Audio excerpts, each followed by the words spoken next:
நடிகர் ரியாஸ் கான் அண்ட் உமா ரியாஸ் இவங்களுடைய மூத்த மகன் தான் ஷாரிக். ஷாரிக் ஹாசனுடைய தந்தை ரியாஸ் கான் தமிழ் சினிமாவில் வில்லன் நடிகராக கிடைக்கினவர். வின்னர் படத்தில் கட்டுத்துறை என்ற கேரக்டரில் நடித்து பிரபலமானார். அண்ட் விஜயுடன் பத்ரி போன்ற ஏராளமான தமிழ் படங்களை நடிச்சிருக்காரு. ஷாரிக்குடைய அம்மா உமா ரியாஸும் கோலிவுட்டில் நடிகையாக வளம் வந்தவங்க. இவங்க மௌனகுரு திரைப்படத்தில் வில்லியாக நடிச்சிருக்காங்க. அது மட்டும் இல்லாமல் குக் வித் கோமாளியுடைய டைட்டில் வினரும் கூட. அப்பா அம்மா ரெண்டு பேருமே சினிமாவில் இருந்தாலும் சினிமாவில் தனக்கென ஒரு தனி இடத்தை பிடிக்க போராடிட்டு வந்தவர் தான் ஷாரிக். இவர் 2016 பென்சில் திரைப்படத்தில் ஜிவி பிரகாஷ்க்கு வில்லன் நடிச்சிருந்தாரு. பிக் பாஸ் உடைய என்ட்ரிக்கு அப்புறமா ஜிகிரி தோஸ்து, நேற்று இந்த நேரம் போன்ற படங்களை ஹீரோவா நடிச்சாரு ஷாரிக். அந்த படங்கள் பெரிய அளவு வரவேற்பு பெறல. இதை தொடர்ந்து படங்கள் நடிக்க வாய்ப்பும் பெறிட்டு வந்தாரு. இந்நிலையில்தான் ஷாரிக் 2 monthsக்கு முன்னாடி தனக்கு மேரேஜ்னு சொல்லியிருந்தாரு. அண்ட் ஷாரிக்குடைய அம்மா உமா ரியாஸும் தனக்கு நல்ல ஒரு மகள் கிடைச்சிருக்கா, அவங்க பேரு மரியா ஜெனிஃபர்னு சொன்னாங்க. அதோட ஹால்தி ஃபங்க்ஷனும் கோலாகலமாக கொண்டாடினாங்க. அந்த சமயத்தில் ஷாரிக்குடைய அம்மா முன்னாடியே ஷாரிக் மரியா லிப்லாக் பண்ணதுனால பலரும் பலவிதமாக பேசினாங்க. அண்ட் அந்த ஃபோட்டோ கூட வைரலாச்சு. அண்ட் இதை தொடர்ந்து திருமணமும் இருவிதமாக நடந்து முடிஞ்சது. முதல்ல கிறிஸ்டின் முறைப்படி திருமணம் நடந்துச்சு. அதுக்கு காரணம் மரியா கிறிஸ்டின்ங்கிறதுனால. அந்த திருமணத்தில் மரியாவுடைய அப்பா அம்மா கலந்துக்கல. இதுக்கு காரணம் மரியாவுடைய அப்பா அம்மாவுக்கு இந்த திருமணத்தில் விருப்பம் இல்லைன்னு சொல்லப்படுச்சு. ஆனால் மரியா தன்னுடைய அப்பாவுக்கு ரொம்பவே உடம்பு சரியாமல் இருந்துச்சு. அதனால அம்மாவும் அங்கேயே கூட இருந்து பார்த்துக்கிட்டாங்க. ஆனால் என்னுடைய அக்கா என் கூடவே பின்னாடி தான் இருந்தான்னு சொல்லியிருந்தாங்க. அண்ட் அதுக்கப்புறமா ஹிந்து முறைப்படியும் திருமணம் நடந்துச்சு. அண்ட் இவங்களுடைய ரிசப்ஷனுக்கு பல செலிபிரிட்டிஸ் வந்து கலந்துக்கிட்டாங்க. இப்படி கோலாகலமாக இவங்களுக்கு திருமணம் நடந்து முடிஞ்சது. ஆனால் ஷாரிக் திருமணம் செய்த மரியா யார் என்பது பலருக்கும் தெரியாம இருந்துச்சு. இவங்க யார் என்பதுதான் இந்த வீடியோல பார்க்க போறோம். மரியா ஜெனிஃபர் இவங்க சென்னையில 1991 பிறந்திருக்காங்க. அண்ட் இவங்க ஸ்கூலிங், காலேஜ் எல்லாமே சென்னையில தான் படிச்சு முடிச்சிருக்காங்க. படிச்சு முடிச்சுட்டு ஒர்க் பண்ணிட்டு வந்திருக்காங்க. அந்த சமயத்துல வீட்டுல இவங்களுக்கு மாப்பிள்ளை பார்த்து திருமணம் செய்து வச்சாங்க. இவங்களுடைய வாழ்க்கை நல்லா தான் போயிட்டு இருந்திருக்கு. அண்ட் இவங்களுக்கு ஒரு பெண் குழந்தையும் பிறந்தாங்க. அவங்க பேரு ஜாரா. இப்படி போயிட்டு இருந்த இவங்களுடைய வாழ்க்கையில கணவன் மனைவிக்கு இடையே கருத்து வேறுபாடு ஏற்பட்டுச்சு. இதனால ரெண்டு பேருமே பெரிய முடிவெடுத்து மரியா அவங்க மகள் ஜாராவுடன் தனியா வாழ ஆரம்பிச்சிட்டாங்க. அண்ட் ஜாராவும் நமக்கு அம்மா மட்டும்தானே ஏத்துக்க பழக ஆரம்பிச்சிட்டாங்களா. இப்படியே மரியா 8 வருடங்களா சிங்கிள் மதராவே தன்னுடைய மகளை பார்த்துட்டு வந்திருக்காங்க. இப்படி இருக்கும்போது தான் ஜிம்முக்கும் இவங்க ரெகுலரா போயிட்டு வந்திருக்காங்க. அந்த சமயத்துல சாலி கிராமத்துல தனியா இருந்துட்டு இருந்திருக்காரு ஷாரிக். அதுக்கப்புறமா ஈசிஆர்ல அவங்க அப்பா அம்மா கூட சேர்ந்து இருக்கலாம்னு வந்திருக்காரு. அப்போதான் இந்த ஜிம்ல இவர் ஜாயின் பண்ணிருக்காரு. அதே ஜிம்ல தான் மரியாவும் இருந்திருக்காங்க. ஒரு சமயத்துல ஷாரிக் பேக் எடுக்க கேர்ள்ஸ்லாம் ஒர்க் அவுட் பண்ணிட்டு இருக்கிற பக்கம் போயிருக்காரு. அப்பதான் மரியாவை பார்த்திருக்காரு. மரியாவை பார்க்க மரியா உடனே பார்க்காத மாதிரி திரும்பிட்டாங்களா. அண்ட் ஷாரிக் யாருடா இந்த பொண்ணு நம்ம பார்த்தும் பார்க்காத மாதிரி பண்ணுதேன்னு இவர் கல்யாணம்னு பண்ணா அந்த பொண்ணை தான் கல்யாணம் பண்ணணும்னு அப்பவே நினைச்சாராம்.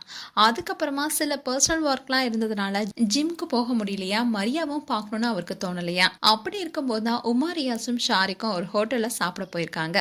அங்க சாப்பிட்டுட்டு இருக்கும்போது ஷாரிக்கு தெரிஞ்ச ஃப்ரெண்ட்ஸ் கூட மரியாவும் வந்திருக்கிறத அவர் பார்த்திருக்காரு. உடனே உமா ரியாஸ் கிட்ட அம்மா ஒரு 5 minutesனு சொல்லிட்டு அவரோட ஃப்ரெண்ட்ஸ் கிட்ட போய் பேசியிருக்காரு. அப்போ இவருடைய ஃப்ரெண்டு மரியா கிட்ட இவர் தான் ஷாரிக்னு சொல்ல, மரியா தெரியுமே நீங்க ஜிம்க்கு வரீங்க தானே, நான் உங்களை பார்த்துருக்கேன்னு மரியா தான் ஃபர்ஸ்ட் பேசினாங்களா. அண்ட் அறிமுகத்தில் ஆரம்பிச்ச ரெண்டு பேரும் நல்ல ஃப்ரெண்ட்ஸாக மாறியிருக்காங்க. இப்படி போயிட்டு இருக்கும்போது தான் மரியா நான் எங்கேயாவது வெளியே போகலான்னு இருக்கான்னு சொல்லியிருக்காங்க. அப்போதான் ஷாரிக்கும் நீ ஏன் தனியாக போற, நானும் வரேன்னு போனாரா ஒரு ஃப்ரெண்ட். அண்ட் இவங்களுக்குள்ள ஒரு நல்ல அண்டர்ஸ்டாண்டிங் வந்திருக்கு. மரியா எப்போதுமே ஒருத்தவங்க கிட்ட பேசினாங்கன்னா தனக்கு பொண்ணு இருக்கிறத சொல்ற மாதிரி என் பொண்ணை பிக்கப் பண்ணணும், டைம் ஆயிடுச்சுன்னு சொல்லுவாங்களாம். அதே மாதிரி ஷாரிக்கு கிட்டையும் சொல்லியிருக்காங்க. ஆனா ஷாரிக்குடைய ஃபேஸ்ல எந்த ஒரு மாற்றமும் இல்லாம ஓகேன்னு கேஷுவலா சொன்னாராம். அண்ட் மரியா அவங்க பொண்ணு ஜாரா கிட்ட ஒரு ஃப்ரெண்டா ஷாரிக்கா இன்ட்ரோடியூஸ் பண்ணாங்களா. யாரையுமே அதிகமா நம்ப மாட்டாங்களா மரியா. ஏன்னா ஏற்கனவே மேரேஜ் லைஃப்ல ரொம்ப கஷ்டப்பட்டுட்டோம், திரும்பவும் அதுக்குள்ள போனா தன்னோட பொண்ணுக்கு எந்த வழியும் ஏற்படக்கூடாது, அவ்வளவு நல்லா பாத்துக்கணும், அப்புறம் தான் நாமனே இருந்தாங்களா.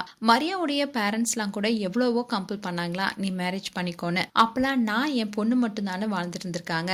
இப்படி இருந்த சொல்லலதான் ஜாராவை நல்லா கேர் பண்ணிட்டு இருக்காரு ஷாரிக். ஜாராக்கும் ஷாரிக் கூட இருந்தா ரொம்ப ஹாப்பியா இருந்தாங்களா. அண்ட் மரியாவும் ஷாரிக்கும் கிட்டத்தட்ட ரிலேஷன்ஷிப்ல 8 months இருந்திருக்காங்க. ஷாரிக் மார்னிங் அவருடைய வீட்டுல இருந்து 9 or 10 o'clock கிளம்பினார்னா மரியா கூட தான் வெளியில எல்லாம் போயிட்டு மரியாவை வீட்டுல தூங்க வச்சுட்டு அதுக்கப்புறமா தான் ஷாரிக் வீட்டுக்கே போவாராம். அண்ட் மரியா கிட்ட அவருடைய லவ் ஃபர்ஸ்ட் சொல்லவே இல்லை, கல்யாணம் பண்ணிக்கலாமான்னு தான் கேட்டாராம். அப்போ மரியா ரொம்பவே தாங்கியிருக்காங்க. அண்ட் அந்த சமயத்துல மரியாவுடைய க்ளோஸ் ரிலேஷன் இருந்திருக்காங்க. அப்போ மரியா கூடவே இருந்து ஃபுல் சப்போர்ட்டிங்கா இருந்திருக்காரு ஷாரிக். இதை பார்த்து பார்த்த மரியா ஐ லவ் யூ ஷாரிக்னு சொன்னாங்களா. அண்ட் ஷாரிக் மரியாவுடைய அப்பா அம்மா கிட்ட பேச பயப்படலையா, ஆனா ரியாஸ் அண்ட் உமாரியாஸ் கிட்ட பேசதான் பயந்தாரா. அண்ட் வீட்டையும் போய் பேசினாரா, ஆனா அவங்க எதுவுமே சொல்லலையா. மரியாவை வர சொன்னாங்களா. அண்ட் மரியாவும் ஜாராவும் வீட்டுக்கு போயிருக்காங்க. அங்க ரியாஸ் சார் ஆகட்டும் உமாரியாஸ் மேடம் ஆகட்டும் 2 பேருக்குமே ஜாராவை ரொம்ப பிடிச்சிருச்சான். அதனாலேயே ஓகேன்னு சொல்லிட்டாங்களா. அண்ட் மரியா 3 வருஷம் ஷாரிக்கை விட பெரியவங்களா. ஆரம்பத்துல நீ ரொம்ப சின்ன பையனை சொல்லுவாங்களா மரியா. ஆனா இவரோட கேரிங் ரெஸ்பான்சிபிலிட்டி எல்லாத்தையுமே பார்த்துட்டு ஜாரிக் ஒன்னும் சின்ன பையன் கிடையாதுன்னு புரிஞ்சுக்கிட்டாங்களா. அண்ட் திருமணத்துக்கு முன்னாடி ரிலேஷன்ஷிப்ல இருக்கும் போது ஜாரிக் அவருக்கு வர பணத்தை எல்லாமே மரியா கிட்ட கொடுத்துருவாராம். ஏன்னா நம்ம கிட்ட இருந்தா செலவாயிடும் நினைச்சாராம். அண்ட் ஜாராவுடைய ஃபீஸை கூட ஜாரிக் பே பண்ணியிருக்காராம். ஆஃப்டர் மேரேஜ் இந்த கப்பல் ஹாப்பியா வாழ்ந்துட்டு வராங்க. ஜாராவை ஒரு அப்பாவா கேர் பண்றது, ஸ்கூல்ல டிராப் பண்றது, பிக்கப் பண்றது எல்லாமே ஷாரிக் தானா. அண்ட் ரியா சாரும் அடிக்கடி ஃபோன் பண்ணி ஜாரா ஸ்கூலுக்கு போயிட்டாளா வந்துட்டாளா ரொம்ப கேரிங்கா இருப்பாரா. ஷாப்பிங்க்கு அடிக்கடி ஜாராவை கூட்டிட்டு போயிடுவாங்களா. அந்த அளவுக்கு ஜாராவை அங்கிள் ஆண்டி ரொம்ப நல்லா பாத்துக்கிட்டாங்கன்னு சொல்லியிருந்தாங்க மரியா. அண்ட் ஷாரிக் யார் என்ன சொன்னா என்ன, என் ஒய்ஃப் என் பொண்ணு, ஒரு ஹஸ்பண்டாவும் ஒரு அப்பாவும் நல்லா பார்த்துப்பேன்னு சொல்லியிருந்தாரு. மரியா என்ன ஷாரிக் ரொம்பவே நல்லா பார்த்துக்கிறாரு, அங்கிள் ஆண்டியும் எங்களை நல்லா பார்த்துக்கிறாங்கன்னு பெருமையா பேசியிருந்தாங்க. மேலும் ஷாரிக் அண்ட் மரியா குறித்த உங்களுடைய கருத்துக்களை கமெண்ட் செக்ஷன்ல சொல்லுங்க. மேலும் இது போன்ற வீடியோஸை பார்க்க நியூஸ் தமிழ் கிளிட்ஸ் சேனலை சப்ஸ்கிரைப் பண்ணுங்க. மறக்காம நோட்டிபிகேஷன் பட்டனை கிளிக் பண்ணுங்க.